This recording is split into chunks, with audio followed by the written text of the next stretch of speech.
There's something very fascinating about timekeeping contraptions. I've made quite a few myself, but I have to admit I have great trouble making them very reliable. And when I actually need to know the time, I look for the nearest quartz watch. It's easy to forget just how clever these little things are, particularly because you hardly ever need to do anything to them. And they're so accurate, they rarely need setting. So in this programme, Rex and I are going to rescue them from obscurity and look at their history and how they work. The earliest timekeeping device was simply a stick in the ground. The ancient Egyptians measured the angles of the shadows it cast, and the Greeks measured their length. This may seem rather crude, but people didn't usually need to know the time very accurately. It was usually quite good enough just to have some idea how much daylight was left. And the stick does have the enormous advantage, like the quartz watch in fact, that it never needs setting. The Greeks and Romans also had water clocks, but these were mostly just bowls with a hole in. Clock started! They were used as timers for rationing irrigation water. That's it! Time's up! What? My campus is hardly dampus. They were also used in the courts for timing the speeches. Unscrupulous senators are said to have gone to great lengths to make their opponents thirsty to shorten the speeches.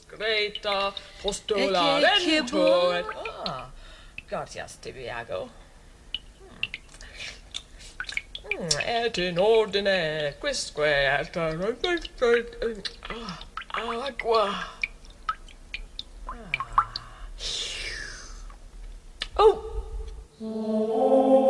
The first people to attach any great importance to accurate timekeeping were the medieval monks. They had up to 9 services a day, and it was considered vital to hold them at precisely regular intervals. At first these intervals were set by water clocks, but at some point in the late 13th century the first mechanical clocks appeared. Initially they didn't bother with dials, the important part was the bell which summoned the brethren to prayer. Our word clock comes from the French cloche, meaning bell. This particular clock is one of the oldest still working in a church. It's about 400 years old. Although it obviously doesn't look at all like a quartz watch, the principles on which it works are really remarkably similar. If I take a quartz watch to bits, you can see there are basically 4 parts inside. There's the display, the battery, the silicon chip which is under this blob of plastic, and this little tin can that contains the actual quartz crystal. It's actually a lot easier to understand how one of these things works by looking at the clock in a bit more detail first. The display is obviously doing the same thing as the dial on the clock, and the battery powering the watch is doing the same thing as the weights in the clock tower, but also the crystal is actually providing a regular beat in very much the same way as the swings of the pendulum, and the silicon chip is controlling the whole thing just like the gearing. The heart of the gearing mechanism is the escapement, which interacts with the pendulum. It pushes the pendulum to keep it swinging. At the same time, the escapement is held back by the pendulum, regulating the clock's speed.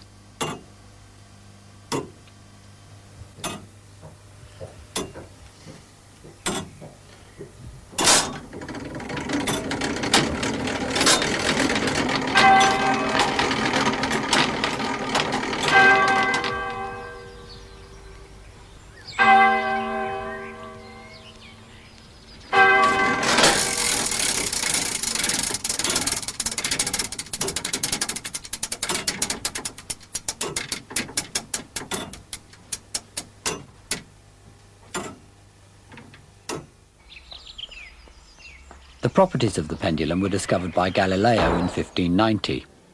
To mask the pong of the peasant congregation, the priests used a swinging censer to fill the church with incense. Galileo realized that the censer was taking exactly the same time to swing from side to side, however far out it went.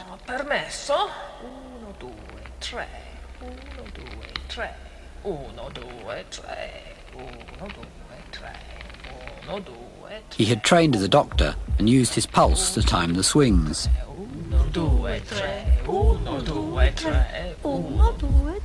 Galileo was in need of an accurate clock for some of his astronomy observations. So he simply set up a swinging weight in his observatory and paid a man to count its swings all the time. Le stelle stasera sono meravigliose. Bellissime, bellissime. Tornare. Ma cosa fai? The solution to this problem was to fit the pendulum to a mechanical clock, and this has remained the basis of clockwork ever since. This is the escapement wheel and pendulum of a water clock I'm building for Felixstowe town. The water acts like the weight on the church clock, pushing the escapement wheel round. The escapement interacts with the pendulum in the same way.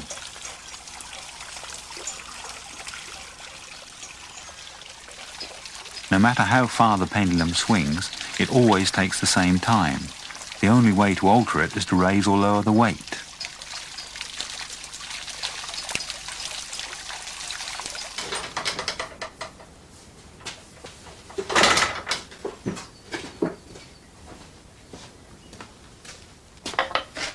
It's not obvious how a lump of quartz could possibly do the same thing as a pendulum, but it really is quite similar. The quartz does move. This is a bit of crystalline material similar to quartz, sandwiched between two bits of metal. And if I connect this up, I think you should be able to see it move.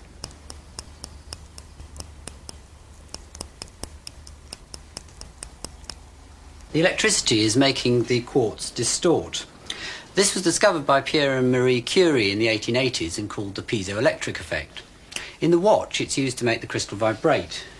Here I've cut a crystal out of its tin can, and under a magnifying glass, I think you can see it's cut in the shape of a tiny tuning fork.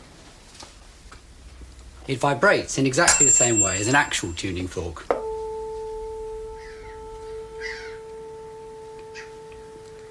These vibrations have a stable, natural frequency, just like the swings of the pendulum, though in the quartz crystal, the movement's much too small and fast to be visible. The piezoelectric effect also works in reverse. So if I distort this cylinder of crystalline material, by squashing it, it actually creates some electricity.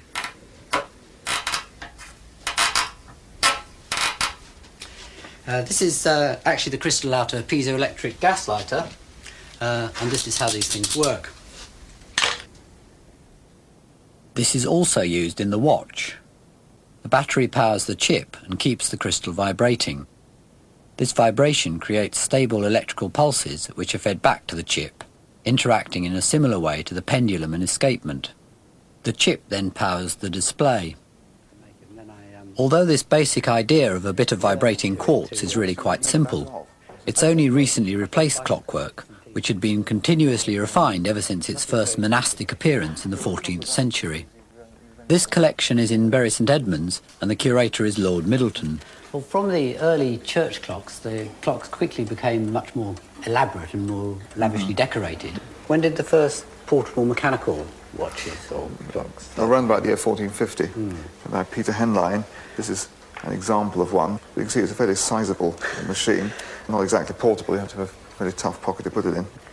You obviously couldn't fit pendulums and a weight in a thing like that, though, could you? No, you couldn't. No, that would be ridiculous. No, these were spring-driven. This one here, for example, is a spring-driven clock. There is a false pendulum on it. We set it ticking. In fact, it's not really a pendulum. It's just a balance. But the other thing about it is amazingly thick they are. The spring is inside the barrel here. And they work reasonably well, but again, you'd have to check it every so often with the sundial. That's the frequency of sundials in every church, I'm certain, because of people needing to alter their watches. Is the jewelled one, would that be a lady's watch? Or? No, I think it's big enough for a gentleman's. I mean, ladies did wear watches like this. They used to wear them on a long chain around the neck. Watches like this were obviously very expensive and could only be bought by very rich people. The first really cheap, mass-produced clocks and watches started being made in America in the 1840s. The one over here, which I like particularly because it's rather splendid, it has railway timekeeper written all over it. It's a sure sign of really poor quality. I don't know how American railways were run, but they run on time. But if they were run according to watches like this, they would never got anywhere. Not only could ordinary people start to afford a watch, with the coming of factories and railways, they actually needed one. Oh, there's plenty of time to catch a train, but... However, watches were still set by sundials, so the time was slightly different in every town. Okay, man, I know my watch is right, so where's the train gone? Train left on time, sir. Oh, no, I should have 5 minutes at least. What's happening? Well, your watch is on local time, you see. And we were on railway time here. Train left when it should have done. You let the train go early! Now get him, Wolfie! Oh! The idea of a wristwatch is surprisingly recent. They first became popular among artillery officers during the First World War. It was a considerable technical feat to miniaturize all the parts to this extent. Mechanical wristwatches are among the most sophisticated mechanisms ever made and have always been regarded as treasured possessions. My dear, for all lang syne, we'll take a cup of I'm so proud. Oh, just wait till the gang sees this. Hey, kids, come on running. Oh, it's just perfectly perfect. And so are you, both of you, Mom and Dad. Well, Sally, you're our big girl now. Mother and I wanted our present to tell you just how proud we are of you. Riley, what is it?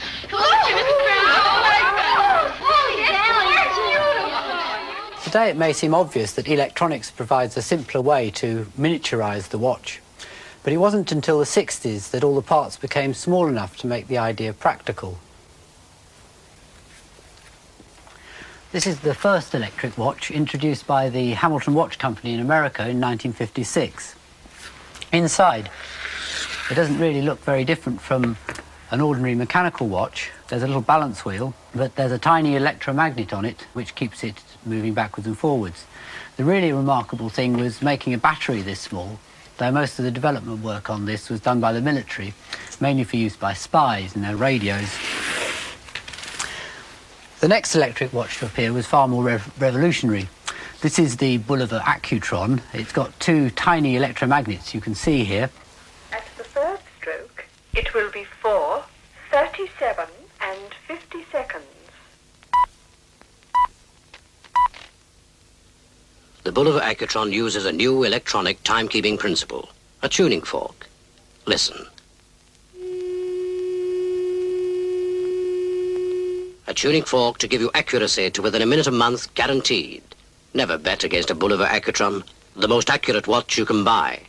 You can see this easier on this Bulliver clock. If I pop a battery in, I think you'll be able to see the tuning fork here start to vibrate.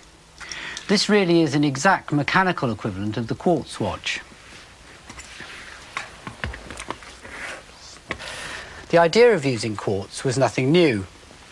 The first quartz clock had been developed as early as 1929 in the prolific Bell Labs that also invented the transistor in the 40s. But these quartz clocks, like this German one, use much larger bits of quartz, that's the quartz crystal down the bottom, and rather bulky electronics. This is the first true quartz watch, introduced in 1967 by the Japanese firm Seiko. The Americans then regained the lead, and the Hamilton Watch Company then introduced the Pulsar. This is the first solid-state watch with no moving parts. These are rotary watches. This one has a traditional Swiss movement and a very handsome face. This is a rotary quartz watch, devastatingly accurate. This is a quartz watch too, but it's like a little computer. You press this little button and look, first the time, then the day and date, and then the seconds. Very clever. It'll look smashing on your wrist. Rotary every time. The bright red displays on the first digital watches used so much power that they could only be switched on occasionally when you actually needed to know the time. The first watch to have a liquid crystal display was this one. This uses so little power that the display could be left running. This doesn't work anymore. The early liquid crystals were rather unstable. Today this problem's been solved and liquid crystals have been made to do some quite remarkable things. Whole windows like this are being developed.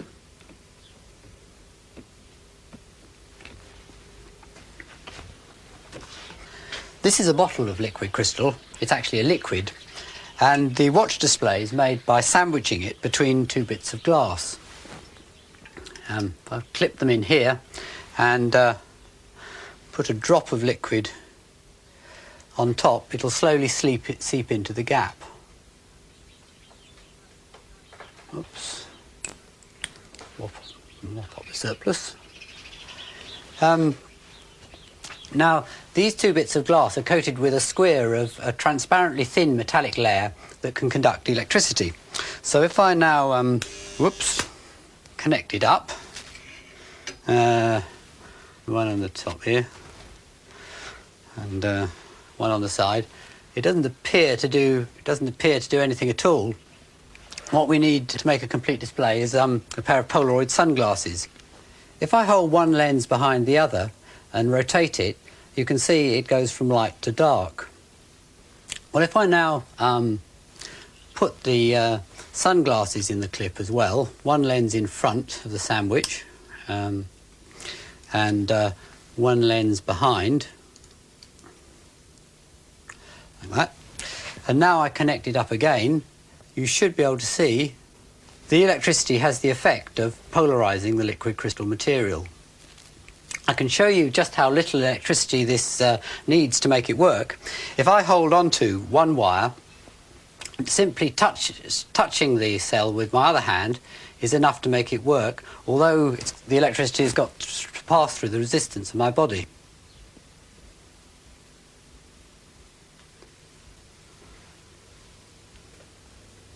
To make the complete watch display, the metallic film is simply split up into segments, each of which can be separately connected.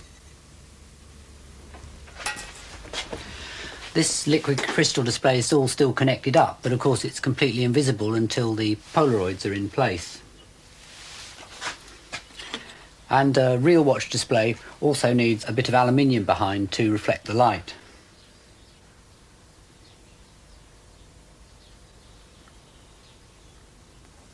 The chip in a quartz watch is equally ingenious. Here we've made up part of the circuit in separate stages. The first one keeps the crystal vibrating. This one divides the output from the crystal to give a pulse every second. This one counts the pulses. You can see the lights coming on in sequence.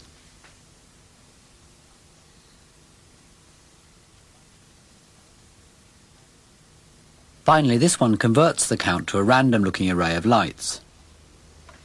Arranged in the right places, though, these create the familiar digital numbers.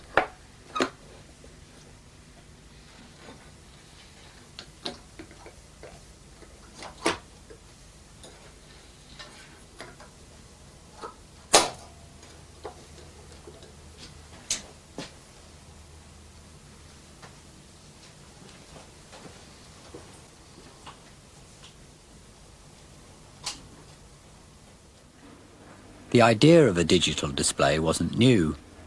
It had appeared several times in the clock's history. This is an illuminated night clock from the 18th century. Electromechanical digital clocks started becoming popular in the 1960s. But although digital displays tell the time very clearly, they do still have their drawbacks. Be late for the opera. I wonder what the time is. 5:49, and then if I'd be there by about 6:02, it won't start before then, will it? But then leave me with 13. No, it must be 13 minutes. Excuse me, madam. I wonder if you could tell me what time it is. Yes, love, it's 10 to 6. 10 to 6? Oh, good heavens!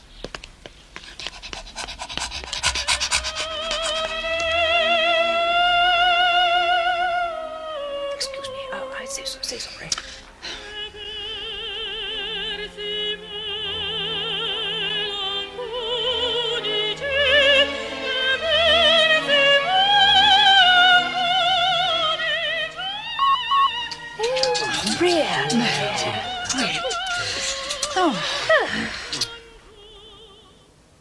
Today, dial watches are back in fashion, but now they're all quartz controlled.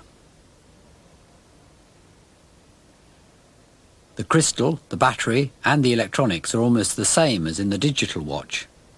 but now there's a tiny electric motor driving the hands round instead of the liquid crystal display. Although the quartz watch is very accurate, it is still affected by temperature. I set 2 watches to exactly the same time a few hours ago, and I put one in a low oven. If I take it out again now,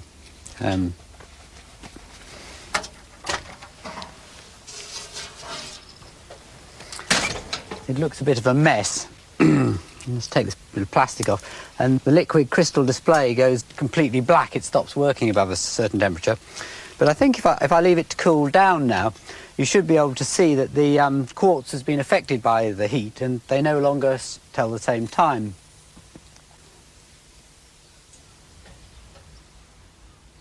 Of course, watches don't usually get quite so hot, but even small day-to-day temperature variations do mount up.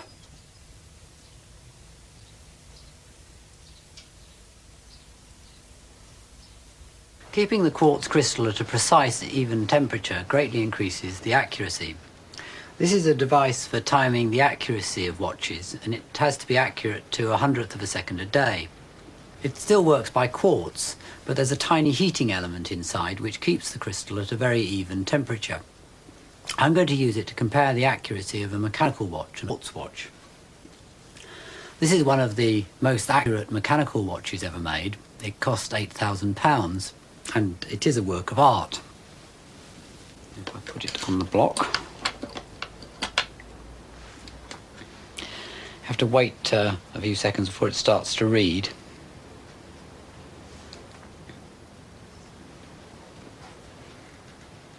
And you have to average several readings. Over about a minute, I worked out that this one was averaging about 2 seconds a day fast. Now, if I compare this with a £1 quartz watch, it's on a different setting, you can see this is averaging less than a second a day fast. In general, quartz watches can be about 10 times more accurate than mechanical ones. Some time ago, I bought a cheap digital watch from a filling station. And it worked perfectly for about 4 months, and then the battery failed. So I set about to repair it and realised that the cheap plastic case was actually physically welded together, and there was no way you could actually get at the works. So I set about it with a hot scalpel blade and halved the watch, and I eventually got to the watch compartment and found that the replacement battery I'd got was much larger than the original. So I then had to modify the inside of the watch to accommodate the new battery, and that meant making new contacts for it, etc. And eventually I got it together. It took about 2.5 to 3 hours, and the watch worked perfectly, and I was very pleased, very satisfied. It's lovely repairing something which was never designed to be repaired, but unfortunately my satisfaction didn't last very long. The following day the strap broke, so I had to throw it away, much to the amusement of everyone in the workshop. I have to admit I don't wear a watch myself, but in comparison with my own clumsy timekeepers, it's impossible not to admire the things. There really is something very satisfying and elegant about the way they work. It's a shame, really, they cost so little. This one only cost 60p. The people seem to regard them as almost totally disposable. Watches certainly aren't the treasured possessions they once were.